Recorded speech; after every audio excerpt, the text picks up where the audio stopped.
O grande debate entre capitalismo e socialismo sofre de uma enorme falta de clareza a respeito de suas respectivas definições. É imperativo entender que há uma diferença intransponível entre capitalismo genuíno e capitalismo corporativo, ou, como dizem, capitalismo de compadres. O que exatamente você entende por capitalismo? Diariamente, por exemplo, lemos sobre como a bagunça econômica na Europa representa uma crise do capitalismo. Oi! Já faz mais de 100 anos que os governos europeus não mais deixam suas economias crescerem por conta própria, sem coagi-las com regulamentações, sem tributar espoliativamente o público, sem inundar o sistema financeiro com dinheiro falso criado do nada, sem cartelizar o sistema produtivo, beneficiando os amigos do regime, sem criar inúmeros benefícios assistencialistas, sem financiar colossais programas de obras públicas e por aí vai. Alguns defensores da liberdade de mercado acreditam que o termo capitalismo deveria ser descartado permanentemente porque gera confusão. As pessoas podem pensar que você preconiza o uso do Estado para defender o capital contra o trabalho, o uso de políticas públicas para defender importantes empresários contra os consumidores ou a imposição de prioridades políticas que favoreçam os negócios à custa do trabalho. Se um termo explica uma ideia com grande acurácia, ótimo. Mas se ele causa confusão, então tem de ser alterado. A linguagem é algo que está em constante evolução. Nenhum arranjo específico de letras pode embutir em si um significado imutável. E o que está em jogo neste debate sobre a liberdade de mercado, ou o capitalismo ou o laissez-faire ou o livre mercado, é um conteúdo de profunda importância. É com o conteúdo, e não com as palavras, que devemos nos importar. Não é exagero algum dizer que o futuro da civilização, o qual está cada vez mais periclitante, depende disso. A seguir, 5 elementos essenciais desta ideia de liberdade de mercado, ou seja lá como você queira chamar este arranjo. Trata-se de meu breve resumo sobre a visão liberal clássica a respeito da sociedade livre e de seu funcionamento, visão esta que não se resume apenas à economia, mas sim a tudo de que depende nossa vida. Vontade, mercados se resumem ao exercício da escolha humana em todos os níveis da sociedade. Tais escolhas se estendem a todos os setores e a todos os indivíduos. Você pode escolher o seu trabalho.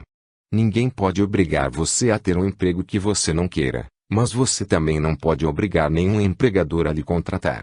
Da mesma forma, ninguém pode obrigar você a comprar nada, mas você também não pode obrigar ninguém a vender algo para você.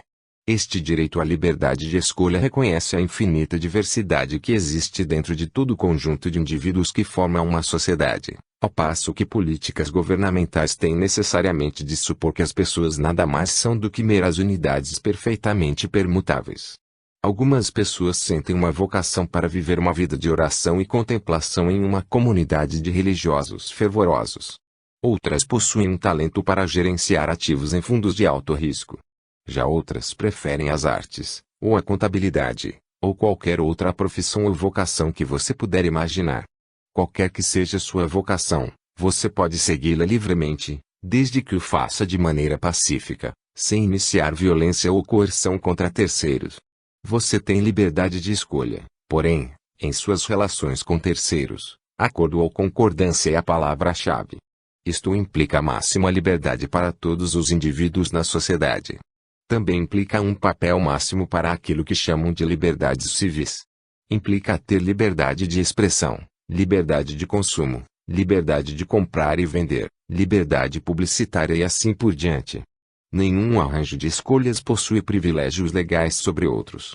Propriedade. Caso houvesse uma infinita abundância de recursos do mundo, não haveria necessidade de propriedade sobre os recursos. Porém, considerando a realidade do mundo em que vivemos, sempre haverá potenciais conflitos sobre recursos escassos.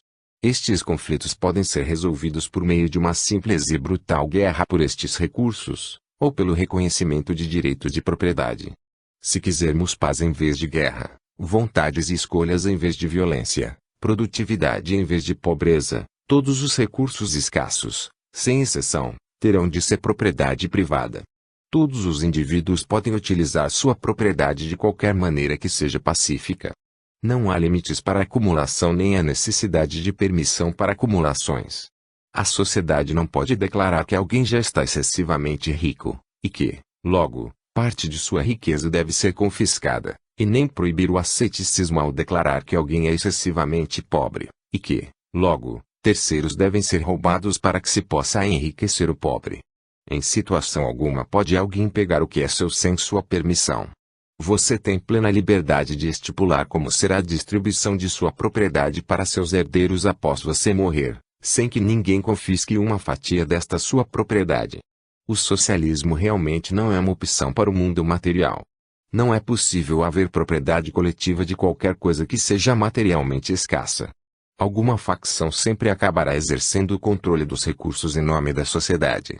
Inevitavelmente, esta facção será a mais poderosa da sociedade, ou seja, o Estado. É por isso que todas as tentativas de se criar socialismo sobre bens ou serviços escassos sempre degeneram em sistemas totalitários. Cooperação, vontade e propriedade garantem a qualquer indivíduo o direito de viver em um estado de total isolamento, em um estado de pura autarquia. Por outro lado, tal arranjo não levará ninguém muito longe. O indivíduo que assim deseja viver será pobre e sua vida, muito curta. Indivíduos necessitam de outros indivíduos para poder viver uma vida melhor. Nós incorremos em atividades comerciais para melhorarmos mutuamente nossa situação. Cooperamos por meio do trabalho. Criamos e desenvolvemos todas as formas de associação mútua, comercial, familiar e religiosa. A vida de cada um de nós é aprimorada pela nossa capacidade de cooperar, de alguma forma, com outras pessoas.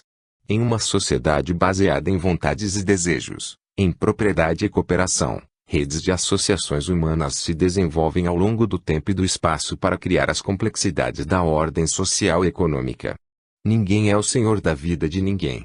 Se quisermos ser bem-sucedidos em nossas vidas, temos de aprender a bem servir outros indivíduos, nossos clientes, da melhor maneira possível.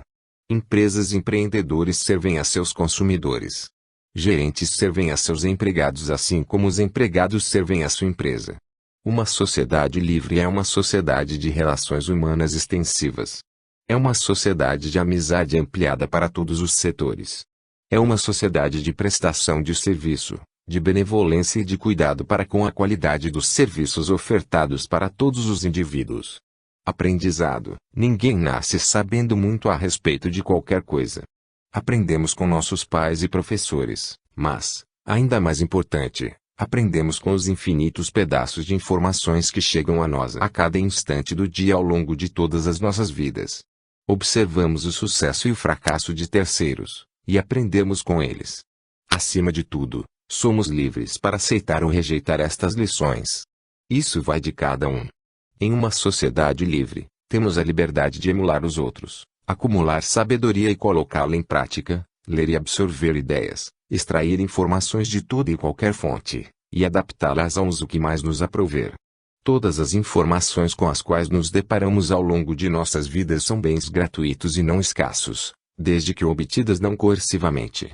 Elas não estão sujeitas às limitações da escassez porque são infinitamente copiáveis.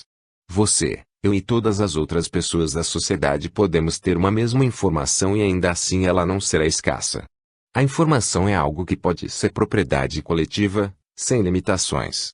E é justamente neste ponto que encontramos o lado socialista do sistema capitalista.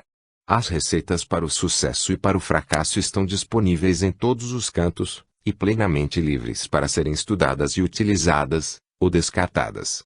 É por isso que a própria noção de propriedade intelectual é hostil à liberdade. Ele sempre implica a coerção de pessoas e, consequentemente, a violação dos princípios da vontade, da autêntica propriedade e da cooperação.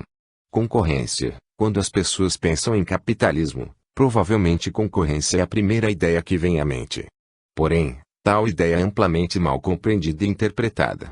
Concorrência não significa a necessidade da existência de vários ofertantes de todos os tipos específicos de bens e serviços, ou a necessidade da existência de um determinado número de produtores de qualquer coisa. Concorrência significa apenas a não existência de limites legais, coercivos, à entrada no mercado, o que significa que, falando mais diretamente, não deve haver restrições à maneira como podemos servir uns aos outros. E, realmente, há infinitas maneiras nas quais isto pode ocorrer. Nos esportes, a competição possui um único objetivo: vencer.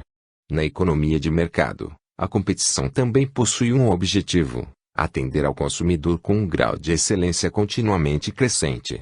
Esta excelência pode vir na forma de uma oferta de produtos ou serviços mais baratos e de melhor qualidade, ou na forma de novas inovações que atendam às necessidades das pessoas de forma mais eficiente e barata do que os produtos e serviços já existentes.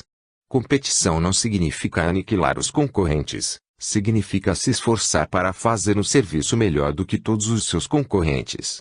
Qualquer ato competitivo é um risco, um salto rumo a um futuro desconhecido. Se o julgamento for certo ou errado, isto é algo que será ratificado pelo sistema de lucros e prejuízos. Lucros e prejuízos são sinais enviados pelo mercado que servem como mensurações objetivas. Eles mostram se os recursos estão sendo utilizados corretamente ou não. Estes sinais são derivados dos preços cobrados pelos empreendedores e pelos custos nos quais eles incorrem para produzir, e são estabelecidos livremente no mercado, o que significa dizer que os preços atuais são um mero reflexo de todos os acordos prévios que foram feitos entre indivíduos com liberdade de escolha. Ao contrário dos esportes, não há um ponto de chegada para a competição do mercado. Trata-se de um processo que nunca acaba. Não há um vencedor final, há um contínuo e ininterrupto rodízio de excelência entre os competidores. E qualquer um pode entrar no jogo, desde que participem dele pacificamente. Resumo: aí está, portanto, vontade, propriedade, cooperação, aprendizado e concorrência. Eis aí, a meu ver, a essência do capitalismo, exatamente como ele foi descrito pela tradição liberal clássica, a qual foi aprimorada pelos teóricos sociais austríacos do século XX. Não se trata exatamente de um sistema, mas sim de um arranjo social, para todas as épocas e lugares, que favorece o desenvolvimento humano. Não é difícil, portanto, especificar a visão política de genuínos liberais. Se algo se encaixa nestes requisitos, somos a favor; se não, somos contra.